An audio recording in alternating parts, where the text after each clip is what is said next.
We are live. Hi, everyone. This is Rebitzin Bat-Chen Grossman from Connected for Real, and this is Yael Trusch, and she is the queen on money and has an awesome podcast called Jewish Latin Princess, and she will introduce herself. Go ahead. Thank you for having me here. This is so much fun. Yes, indeed. I don't know if I'm the queen, but I do have my brand, which is the Jewish Latin Princess, which is the name of my podcast, as you mentioned, and it started originally as a website. But I do work with women in helping them live a joyful, richer Jewish life. And that involves their relationship with money. And that very often involves their relationship with their husbands and money, because as you know, in marriage, that the topic of money is a big part. Money is a big part of marriage. So I have online courses. I have an online course called Jewish Money Makeover. I have a Facebook group called Jewish Money Matters, which if anybody wants to join. And I run these programs also in Spanish, in English, and I have a lot of fun doing it. Yes. I love that. By the way, so I was in Venezuela for 4 years and in Argentina for 2 years as a kid. So it was like from 4 until 12. Wow. I used to live in Argentina. Oh, really? That's very cool. Never lived in Venezuela, but I've been there many times. Cool. So I love listening to your Instagram in Spanish because I actually understand. Oh my gosh, this is so fun. It gets me so excited. I'm like, oh my gosh, I understand it. Even though I haven't spoken Spanish in forever, I still have it in my brain somewhere in there. Oh my gosh, I love that. I love that. Yeah, it's very tricky with having two languages and mixed audiences, but you know what? You do what you can. And sometimes I show up in Spanish, sometimes in English. I do the same thing with my podcast. Most episodes are in English, but here and there I'll throw, because there's a guest that really, her language of choice and her market is in Spanish. And since people know me as a Jewish Latin princess, they know that I'm bilingual. So I'll throw in an episode here and there in Spanish. So I actually really enjoy that. Oh, que bien. There you go. We got a comment. I'm very happy about that. Yeah, so I really love it. I love it that I can understand and hear, the different messages that are really the same in different languages. It's fun. So you were saying, it's hard to juggle the languages. My issue is with Hebrew and English, because in the beginning, I was doing everything English. And then I went to the park and the ladies would say, it's not fair. You're only speaking English and we want also to learn from you. So I opened up a Hebrew class at night in the middle of the week just for them, and it was so cute. It like really took off. Good. And then when Corona hit, then I was doing Zoom meetings in English, and again people said, no, we want Hebrew. So then I would the balance of both of them, and seeing it's exhausting. After like 3 weeks of doing both, I just gave up on the Hebrew. Like, I don't mind doing the once a week class. Now it moved to Shabbos, so every week I have a class in Hebrew, but it's just so much going on that it's really, it was a decision I had to make. It is. So I hear you. There is my mother saying hi, and then the next mother. And then she says, hola. So I hear you, because when I started blogging, I was doing it in both languages, and eventually I had to abandon the Spanish because it's not sustainable. And same thing with my newsletter. It's mostly in English. And I do have some people who have requested only Spanish. Like, if you're going to send me a newsletter, we love you, but send it only in Spanish. So I have them segmented, and I run my program like, now I'm going to run it after Tishrei in English, but I'm running it currently in Spanish. And then come January, I'll run it again in Spanish. So I'll try to do that. But that's okay, because if you're there, you know what to say. You could show up. It doesn't matter either way. Right. I like that. It's not like it's pre-recorded or anything. So no, I'm all in with my students. All in. That's awesome. Okay, so today we are talking about marriage and money, because my specialty is marriage and yours is money, and they touch so strongly. Like, they overlap in such a strong way, and that's what I want to talk to you about. So tell us a little bit about what you see from working with your clients and your programs. So what I see a lot when it comes to marriage and money is that the main issue is a we could call it a lack of a communication, but it's a little bit deeper than that. It's a lack of understanding of what my money story is and what my husband's money story is. And then how do we merge that together and we create our own money story going forward? And obviously that requires a lot of communication and a lot of vulnerability. And a huge part of the reason is because as independent beings, we are not comfortable with money. We have not been taught to be comfortable with money. We have not been taught to understand all the emotional components of money. We thought growing up that money was just something related to math and you just add and subtract, and right? And eventually we realized that there's a lot more to it. And for many people, money was taboo growing up. Money wasn't something that was openly talked about. People did not grow up maybe with being comfortable about having money conversations, and a lot of people are still not comfortable. Exactly. So a lot of what we do, aside from the marriage component, is try to normalize these conversations and try to understand that. Let's bring it to the Jewish, area, since I know most of your audience and listeners are Jewish, that from a Jewish perspective, money is a neutral tool that God gave us in the world. There's no shame in money. There's no shame in having money. There's no shame in working for your money. In fact, on the contrary, money is something to be utilized. It's not the end, but it's the means to live a wonderful life and serve God in this world, and all of that, what that means and that entails. And so a lot of it comes to shedding those misconceptions about what money means in my life, and that I might have learned from, experiences, things I saw at home, etc., and creating my own money story, which is not a simple thing to do. It takes not at all, because we have a subconscious that it's going to come and trip us over, but awareness is 90% of the work, right? And then when we come into a relationship, not only have we had to be very vulnerable and honest with ourselves, but now there's a partner to become vulnerable with. And what I always say to my students is that when we can get to a place where we can discuss money with our husbands openly and with respect and with vulnerability and regularly, because it does take certain regularity. This is not something we're going to, we're not going to crack the nut in one or two conversations. This is for life. Right. We build a higher level of intimacy.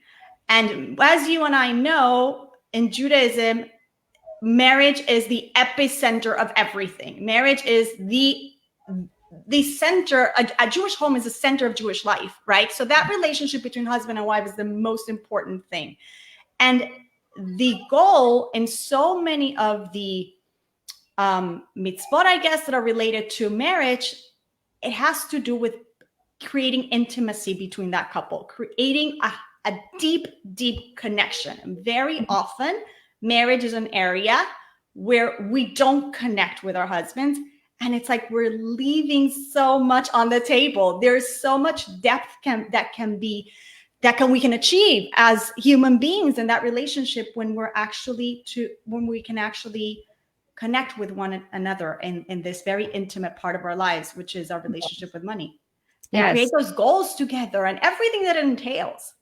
That's awesome. I love that. I love that you made it so, in everybody's face, guys, marriage is the epicenter of your life, which is what I've been saying, because people think it's just one part, and this is something that's hard for me, but I'm successful in everything else and I'm doing a pretty good job and my life is sort of, okay. No, like when you crack that, that issue that you have in your marriage, everything else will fly. Like you will finally feel it because you're being so weighed down. It's really heavy. It makes it so heavy.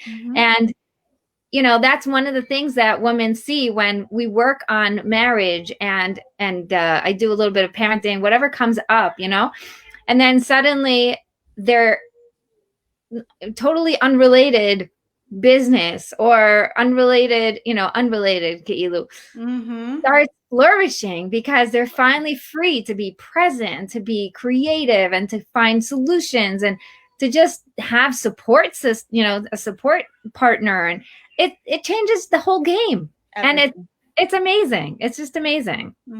Everything. So I love that you said that. Yeah. One of my favorite things that you say, and I want you to explain it to our audience, is the whole concept of money being an amplifier. Can you talk about that? Because that's my favorite. Yeah, you like that? Yeah, I like that too. Well, so when we talk about money, as I said before, money is a very powerful tool, right? And one of the things that I always mention to my students is that money, in fact, is an amplifier, meaning that it amplifies who you really are.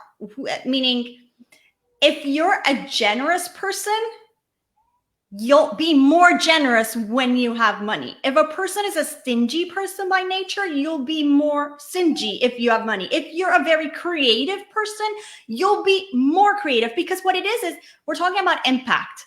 When we think about money, it's the ability to leave an impact, to create an impact, right? When we're serving God in the world, there are so many ways in which we serve Hashem in the world, and everybody has a unique way in which we can do it. But that money piece allows us to reach so many more souls, if you will. It's just more impact and more impact, right? So it amplifies everything, and yeah, it amplifies who you are, what you can do. I will tell you why I love it so much, because I love it on a deeper level. Tell me. One of the things that holds people back from making more money is that they think it's going to change them. And this is a real belief that so many people, and I think it was something that I had to go through myself this year, growing my business and becoming so famous suddenly, and just like growing so fast, and all these things are happening all at the same time, and I'm like, whoa, what's going on? And I actually wrote myself a letter, you know, the successful me is writing to the me and being like, I am so proud of you, look at how much you haven't changed, you know. And then it turned on the light in my head, like, oh, that's what I'm afraid of, that I'm going to change, that I'm actually not going to be as nice or as good of a mother or whatever. And just the other day, I was talking to someone else. We were discussing how a lot of women don't want to go out and start their own thing and lean into their gifts because they think it's going to hurt their marriage. And that's, again, we're talking about all these beliefs that are so limiting. And I'm so happy, by the way, that you realize that, because it's totally the opposite. Not only will you not change, you're shining brighter. You can do so much of you. You can do so many more mitzvahs. You can create so much more impact. You can touch so many more souls when you have the means to do it. So again, there is no shame. It's just part of the way in which I can shine in this world. And it's just such a huge realization for people. And I'm so glad that you got it for yourself. And you said, oh no, I'm just the same wonderful human being who wants to serve women. And now I can serve them even more, right? Because once I'm generating more money, then I can hire an assistant who can help me reach more women. And that assistant now can pay tuition with that money. And then all my content I can put into a book that somebody can help me. I mean, it amplifies. It just continues to grow and grow from there. Yeah. I mean, really, God knew what he was doing, I would think. That's why he put it in the world. Yeah, that's definitely true. So we have another connection, by the way. We also used to live in Houston, Texas. I can't believe it. That's where you live, right? I've been here for 10 years. When did you leave? Oh, I left in 98. Oh, no. I was graduating college. I was in elementary school. I was in 8th grade. So I'm the same. I was together with Rachel Wonder. She's probably living there now, no? Whatever. Hi, everyone. In case you're live and you're watching us. Houston connection. Okay. Yes. So, and I have a friend also, Tippy. Oh, my gosh. I'm so excited about Houston when I think about it. Such awesome people there. Yeah. It's a really nice community. And it's a really nice place to raise children. Yes. Yes. Yeah. But just so you know, Israel is very, very awesome too. And I highly recommend everyone come this way. I might take you up on that. Yes, you should. I actually think that that's one thing that, again, we have so many limiting beliefs, and that's what I do in my coaching. Is like, if I move, I won't find a place for my kids, or it won't be as good, or whatever. Mm-hmm. It's like, it takes time. You might have to find your way in the different communities and really feel it out. But once you find a place, it's like, oh my gosh, like, what was I even thinking when I was worried, you know? So thank God we just started the year this year, yesterday. September 1st is the first day of school in Israel. And I was just sitting there being so grateful that all my kids are so happy to go to school and to Gan and to, you know, everything. And it's just like, oh my gosh, look at that. I didn't have to fight anyone. I didn't have to tell them to go. They were just so happy to go. And they walked to school, which was one of my highlights in my life. Like, I really did not like being driven around everywhere. So I wanted to live in a place where it was safe for my kids to just walk to school and walk back and not have to worry about it. So that was such a nice realization. I was like, wow, I'm having a grateful moment. And I just like sat in it for a long time. I love just it. being like, wow. It's so awesome. I'm glad you're telling me all this, because you're working me, because Israel's definitely been discussed in our marriage. Let's just say that, in the past few months. Yes. And you know, that's one of the things that I do also, is I work with women who are talking about Aliyah or are planning Aliyah. And they're sort of hoping that any of their marriage issues will stay there. And when they come here, it's just going to all work itself out. It's like, new beginning. It's going to be great. And it's like, yeah, but, you know. Not really. No. So if you're in that, please reach out, because there's just so much that you could leave behind and not bring with you. It's so great to declutter all that weight and come fresh. And you feel it. You feel it with, like, you know how you say, like, oh, I'll start working on it when something happens. Like, I'll start exercising when. Like, no, start now, so that by the time you get there, you'll be all way, you know, lighter and more fluttery and, you know, happier. Why do you need to wait? So this is one thing that is really important. Don't wait. And when it comes to marriage, don't wait. Like, you need to take care of it now. This is like you said before, this is the most important relationship in your life. I mean, aside from your relationship with our creator, that for sure, but granted, but this is together. I was about to say, but to me, they go hand in hand, but I know that's, like, you know, for people, it's hard to grasp, but to me, they go hand in hand. This is, yeah, I really, and that's also why when I called it Connected for Real, it started by being, you know, connected to Hashem. And then when I realized my thing was marriage, it just connected so well, because there is a way to connect on a deep level that's very practical. You know, like, people think like, oh, connection is something so fluffy. Like, no. Judaism is practical here. That's what Judaism is. Yeah. And that's, you know, okay. So you guys, any questions, comments, send them down below before we run out of time, because yesterday we ran out of time and then there were some questions. So put them in the comments. We would love to answer them. And meanwhile, tell us more about what you're up to now. What is the program that you're starting after Tishrei? So you mentioned after Tishrei, I'm starting a 5-day challenge. Again, I just ran one very successfully for Spanish speakers, and opening my signature course, Jewish Money Makeover. And it's going to be well, if you count the Spanish program, it's going to be the 4th time that I run it. And it's really unbelievable, because we go through a whole transformation in terms of the way we think about money, the way we relate to it, and actually getting really practical on how do we deal with this thing on a practical level. But we also have to work on this, right? And obviously, marriage comes up a lot, and how does that come up? How do we deal with it within a marriage? How do we communicate with our husbands? And, you know, how do we talk about values? How do we talk about goals? How do we set them up for ourselves and when we're married, etc.? And obviously, Hashem, God, comes into the picture a lot, because this is a Jewish course for Jewish women. So it's really Jewish wisdom that really influence our practical financial life. Because I'll tell you, I don't know if you know, from my experience, when I had to really get down to the crux of what's happening with my financial life? And, and that happened in the last recession, 2008. And from the period between 2008 and 2010, when my husband and I had a really like aha moment with money, we realized that it wasn't really the financial tools that we were both very comfortable with, because we come from a finance background, but it was really the Jewish wisdom that we started to apply and sort of stop giving lip service to it and really, really understand and put it into practice. That really transformed our financial life and really shifted our financial paradigm.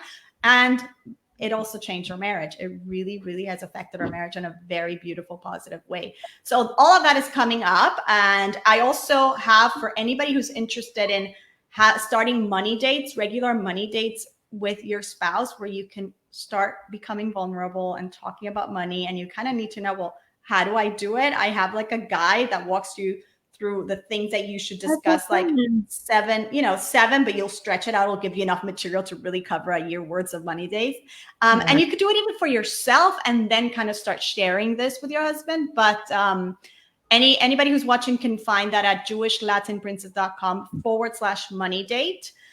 And if I could tell you very, very quickly what I think is most important about these money dates is do them regularly. They have to be scheduled on your calendar.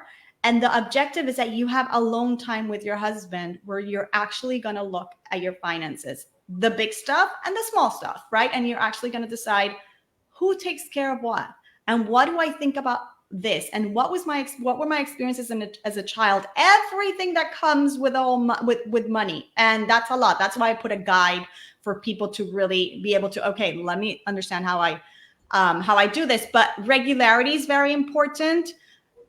Being open, respectful, vulnerable, and making sure that the money conversations happen in that assigned space, rather than when you're cooking dinner and, or bathing your child, right? That's when the explosions happen. Like, you're totally not ready to have a money conversation because money is emotional, right? And all of a sudden there's an explosion. You don't know, how come you're fighting all of a sudden? Oh, we just started talking about tuition in the middle of bath time, or the credit card, or, this fee or that fee, right? So it's trying to create a space where you could actually have those conversations. They happen in where you have the headspace to do it. I love that. Yeah. So here's the thing that I'm going to add, because I think that the question that isn't being asked is, what if my husband's not into these things? And I think one of the things that has helped me, because I'm married to a rabbi who is a very big rabbi, and his brain is very, different than mine. I'm like an artist, creative. I'm like, blah, blah. And he's very, he's so square and able to keep a routine and da da da da da. And it's great because it helped me really, really with everything. Just like sort of pulled me together. So that was awesome. Like the first couple of years, I was just, just let it stick, because I was all over the place. And I knew that about myself. I was in art school. I was so happy. I had a graphic design job in Manhattan on Fifth Avenue. I was having a great time, and then, right away I had a baby. So I was also all over the place. Like, you don't actually have a routine or a schedule or a square life type of thing. So it really helped me to put myself together. So I like to talk about that openly, because I think it's just nice to know that it is okay that you're both different. It's actually the way I made it. He did it on purpose so that you can help each other sort of come to the middle.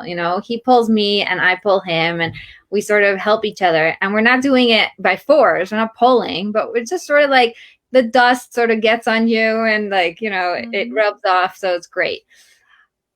My husband is like, fine. He is so calculated. He is actually a calculator in his head, where he will go shopping. He has these like superpowers. Okay. He'll go shopping.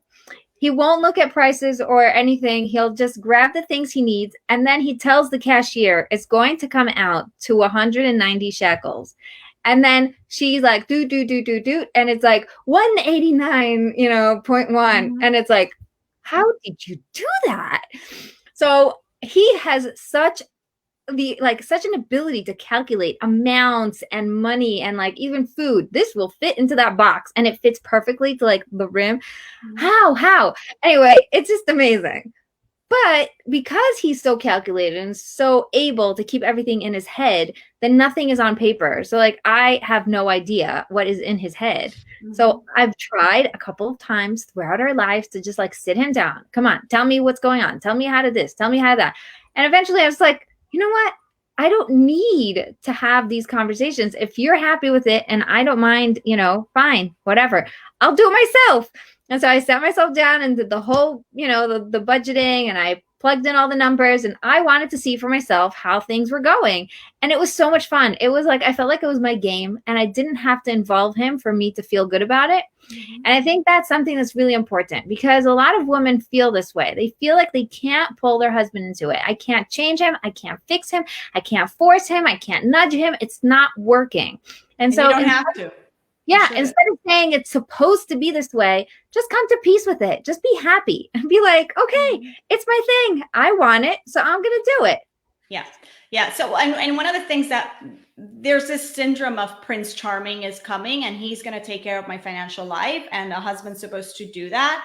But let me tell you something, 90% of nine out of 10 couples, the woman will outlive their husband. There is a point in your life where you're most likely to have to deal with your finances. And that is if you're happily married all your life. Let's not even talk about, God forbid, divorces or you know what I mean? There's just so much that it's almost like we are so capable and so empowered, and we've been given all these gifts. Why do we kind of like shy out of this area? Why would we not want to know, you know, what our goals are? How much is in the bank? How much are we saving for our future? Do we have life insurance? Do we have a will in place? You know, what kind of accounts do we have for our kids? How much do we actually make? Like, why would you not want to know that in a marriage, right? Why would you want to be in the dark? And by the way, I think eventually women realize that their husbands end up appreciating that you want to be helpful in that area. Right. That you're here to partner with him. I think that's where the intimacy part comes in, right? It's not like he knows everything and you're just like, oh, no, I'm just this princess. I'm not going to hear anything about it. No, we have to step up. Like, and of course, every couple finds their balance. There's one who's going to be more the numbers person, and that's totally fine. But the whole point is to find what is your balance, not kind of push aside the responsibility and say, somebody's going to take care of this area of my life. No. This is a relationship. This is a relationship. Right. We're both going to be in the loop. We're both going to know what we want, what we have, what we're working towards. It's not an area to ignore. And I love that you said, you know, it's like either we're like this, where we're equal, and maybe one person's better at numbers or whatever, but we're communicating, or we have a gap, and that gap creates so much friction, and it's so much not necessary. So we're always moving back to, how do I make myself an equal? And a lot of times when a woman feels like she is down here and she can't get the information, she's not getting the access, she's, you know, bumping into a wall, then bring yourself up. You know, don't wait for someone to pull you up. Just do it. You know, It's your responsibility. It's your life. And when you do it, you're just going to feel so good about it and get on with it. And like, it's scary. Do it scared. Yeah. Don't let it, you know, sort of flutter away. Just, it's not going to go away until you take care of it. Yep. And then that's it. It's over. I'll give you a starting point for people who are feeling that way. When you start working even on the basics, like your money story and your earliest money memory and all these things that I teach my students, right? When we work on that on our own, and then we come to our husbands like, you know what I just learned about myself? Like, I never realized. And I just discovered that sometimes when you and I talk about money or something comes up, there's like a trigger, and I just discovered why. And he'd be like, okay, what? And you start becoming vulnerable and sharing. Eventually, he will feel comfortable enough to like ask himself the same questions and share with you. So by you doing this work first and allowing yourself to share those discoveries with your partner, that's how you're like bridging that gap. You're spoiling it for everyone. You're what actually happens when they work on themselves.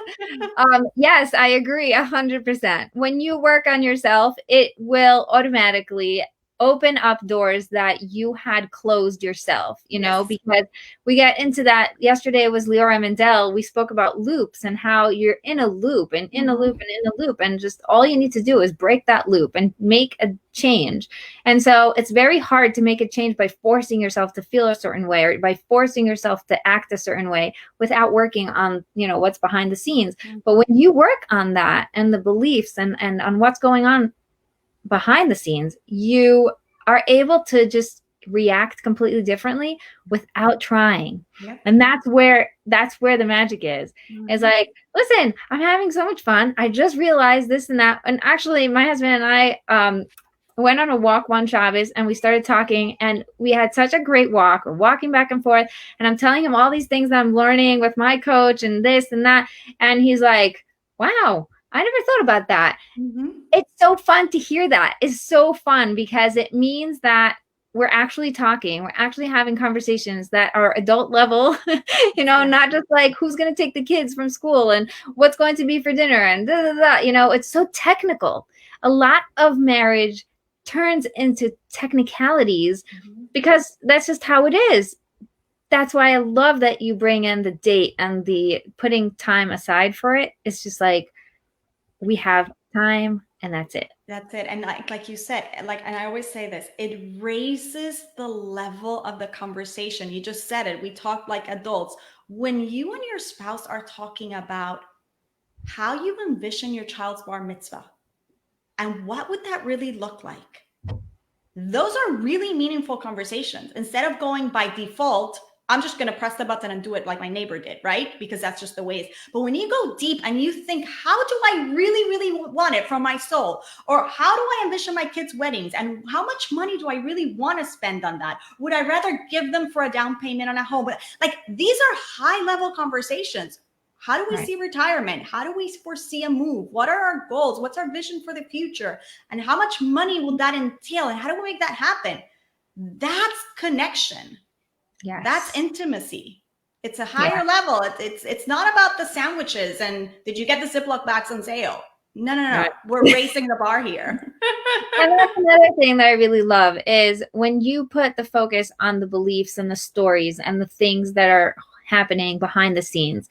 You're not looking to save every penny on everything because your time is more valuable and suddenly your brain space is more valuable and you're really evening out the playing field to your advantage. You're making it that you have to succeed, you know? There is no other way because once you start clearing up all the noise and getting clear, like, you know, you really see things differently. Yeah. And when we start talking about our businesses or our careers, I mean, these are really powerful conversations. You know, if you're not happy with your job or how much you're making, have you communicated that to your spouse? And what are your fears? What if you actually started a side hustle? Or when your husband talks to you about his entrepreneurial ventures, if he has them, does it trigger fear? How do you communicate that? And where is that coming from? And then he can understand you better. I mean, there's just so much. It's such a beautiful area because marriage is such a beautiful area. And again, money is such an incredible tool that God put in the world that when we give it its proper attention and its proper role in our life, it can enhance so much of it. You know that because we spoke about Aliyah, it just came into my head and I think I had to say it.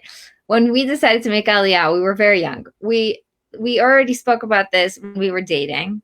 And when we, you know, it was a goal. We knew we had to do it as soon as possible.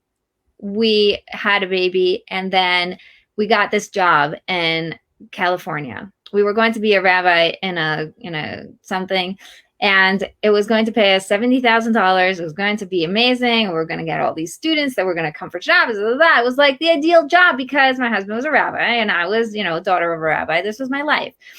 And one day we just had we each separately had a different dream in the same night that made us wake up like, oh my gosh, we have to make Aliyah. And he was like, what? I was just going to say that. And it was like really strange. And I was like, I don't know. I don't want to go to the other side of the world. Like here I am in New York. I don't want to go to California. It's like 3 hours, you know, backwards. Time zone, right? To like be so far away from my family and not be where I'm supposed to be. So we decided to really sit down and talk about it. We thought, between ourselves that going to get that job and, starting our life with a lot of money and being able to make Aliyah with a cushion or whatever was just the way to delay making Aliyah. Mm-hmm. And it also felt like it was the Yetzer Hara trying to like pull us away. So we canceled that. We decided to make Aliyah. We were one of the quickest people to like fill out all the forms and do all the stuff because we were just like, we're doing it this summer. That's it. And we did it. And when we told people about it, the most amazing thing happened. Everybody's story about money was projected onto us. Wow. So when one person was like, "Oh, it's great. You're going to do wonderful. You guys are so awesome. You'll succeed anywhere." Those were the people who had this great, story about money and how Hashem runs the world. And most of the people, and this came out a lot, what? You're going to be poor. You're not going to have money. You're not going to be able to own a house. You're not going to be, crazy. On and on and on. And all this negativity. And you're not going to have a job. And what are you going to do? And this and that. And it's like, wait, you mean Hashem told me I have to, I have a mitzvah to make Aliyah. But then once I do it, he's going to be like, ha, I got you. I'm not going to make it work. No, he wants me here. He told me he wants me here. Why would he do anything to like, not make it work? It didn't make sense. It's like, I am going because Hashem wants me there. Hashem will make it work. Hashem will work it out. And when you have that attitude of like, I am doing Hashem's will and he's going to show me the way, so much awesome stuff happens and things just fall into place. And Baruch Hashem, we own a house, we have food, we have money. Surprise! You have your own business? I mean, come on. I thought you're not going to make it. Look at that. Right? And by the way, it's not just about making Aliyah. It's about everything in your life. Like, you want to have a career in XYZ, or you dream that you would serve the world XYZ. Do that, because that's your natural calling. That's your natural inclination. And if the creator of the world put that natural inclination, then that's where you need to be. Stop going there because your mother, your daughter, your aunt, your sister-in-law says that's where you're going to make money. You could never make money doing that, right? Or who are you to do that? Right? No. You just said like your mother, you're this, you're that. The people I was the most scared of their reaction of me leaving graphic design and actually being a marriage coach was my mother's friends who I never see. And I don't even know their names. Like, I just have this image in my mind of this like court, like a bunch of like heads, these like talking heads going, "Ooh, what is she doing? Who cares?" But not only that, they're not looking. They don't care. Nobody's looking at your life with a magnifying glass. Except you. Of course, it's all in my head. But the coolest thing that happened was that some of my mother's friends are some of my biggest, cheerleaders. They're like, "Yes, you're doing it. Good job." Da, da, da.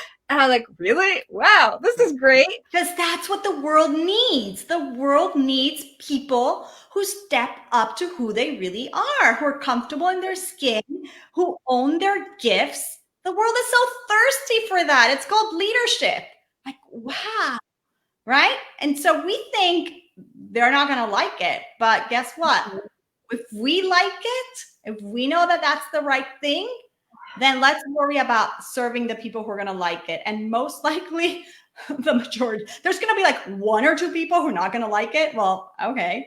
That's okay. I'm not going to serve the other hundreds and thousands of people who God needs me to serve because of the two people. Is that crazy? It's a sin. Like, seriously, it's like I know. And one thing that comes up a lot is I don't believe, this came up for me when I was looking into high schools for my daughter, and I was trying to figure out why I was so stressed out. And my anchor thought was this amazing anchor thought that I was able to pull through many things with. It was, it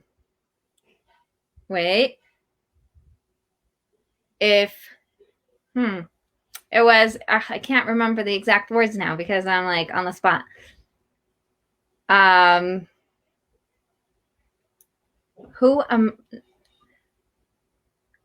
Hashem believes in me. Mm-hmm. Who am I not to believe in me? Exactly. That was the line. Exactly.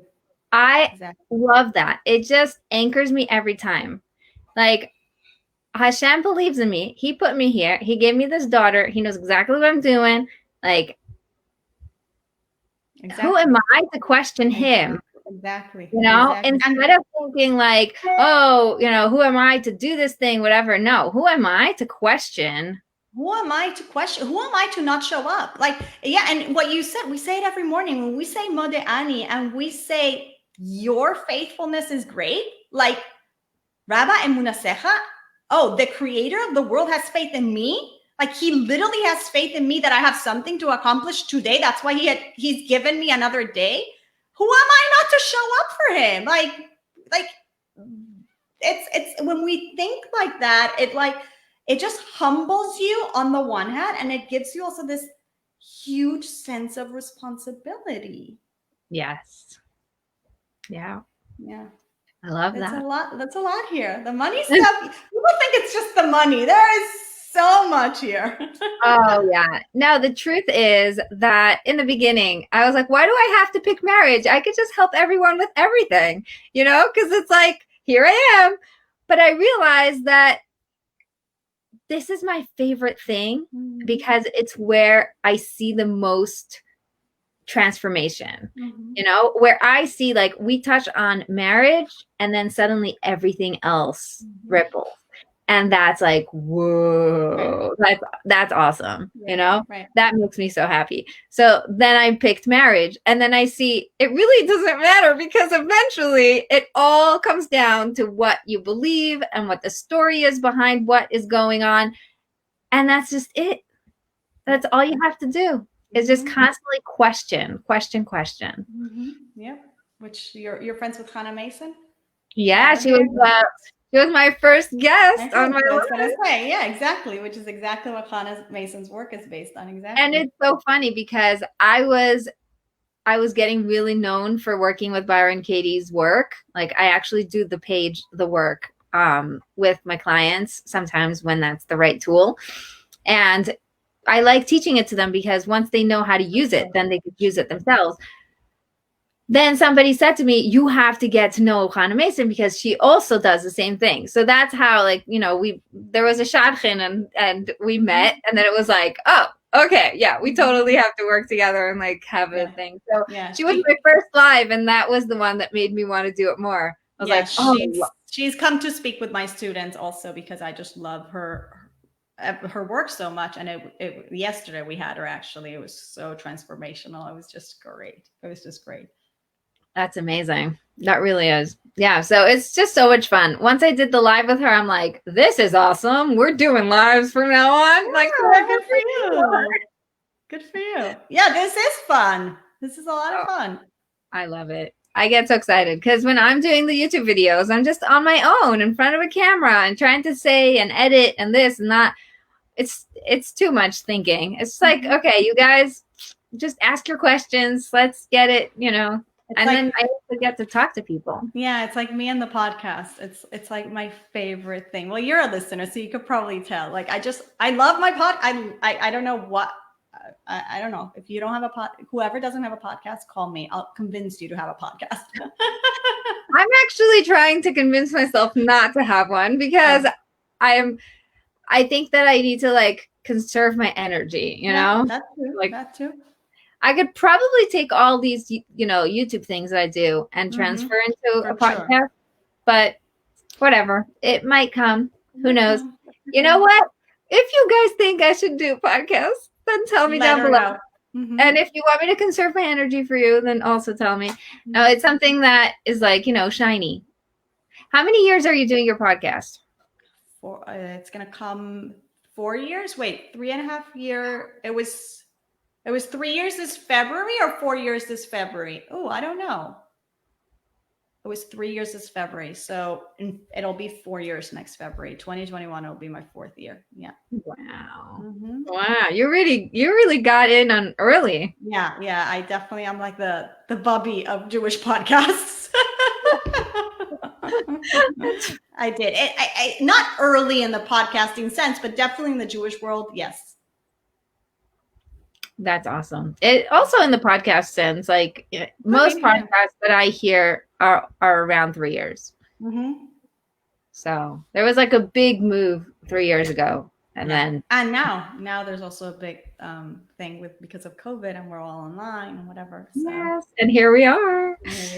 Awesome. So we're running out of time. Is there one very practical thing you want to leave us with?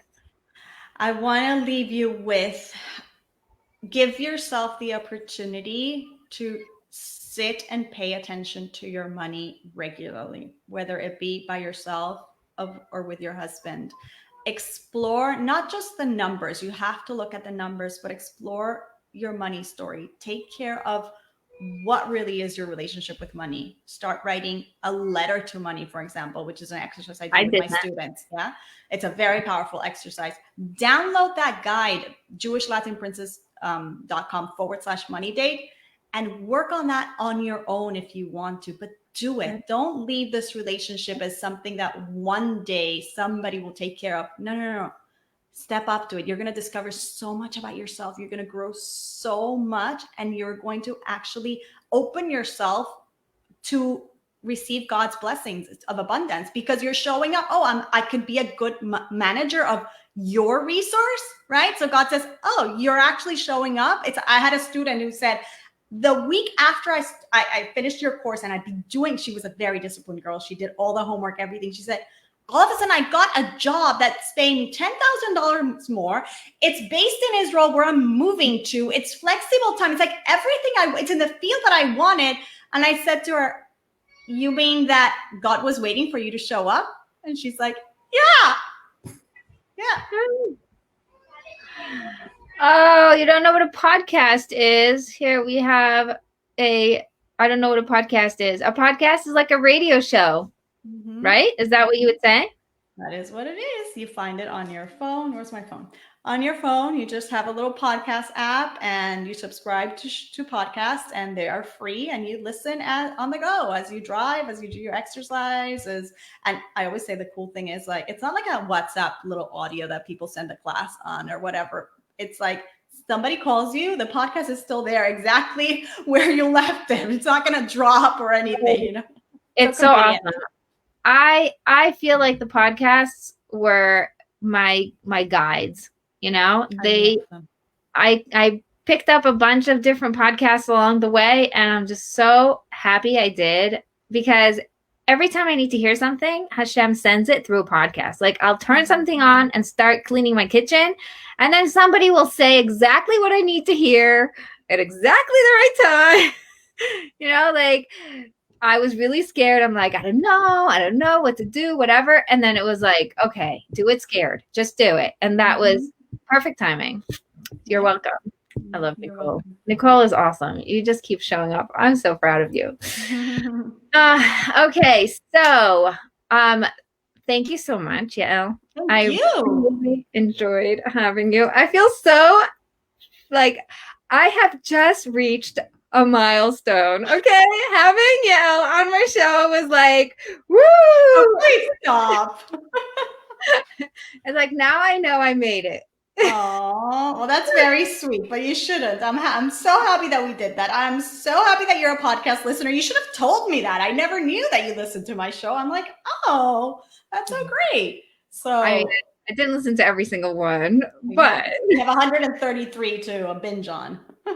I have a really good one coming up tomorrow or tonight. We'll see. You will want to stay tuned. But yeah, thank you for having me. This was so much fun, and we should get together more often. I think that would be great. We could be talking for a very long time. Oh, yes. And I love that we agree on a lot of things. Yeah. I hear you sometimes doing the same thing I do, which is like, wait, I don't agree with that, you know? And I was like, she did it. And I was like, I and it bothers people, but I think it also makes it more fun because we don't all have to agree on everything, but there's just certain things that are, you know, when you're connected to Hashem, then certain things just like irk you, you know, like it's like, wait, no, Hashem is the source, not like that. Totally, I totally relate to that and connect. Yeah. So thank you everyone for watching. Don't forget that next week we have 2 lives scheduled, and it's going to be really awesome. If you want to sign up to the newsletter so that you can know what's going on behind the scenes, then that's at connectedforreal.com. And I am in Facebook and in Instagram at Connected for Real. And yeah, thank you. Thank you so much for the work that you do. Ah, amen.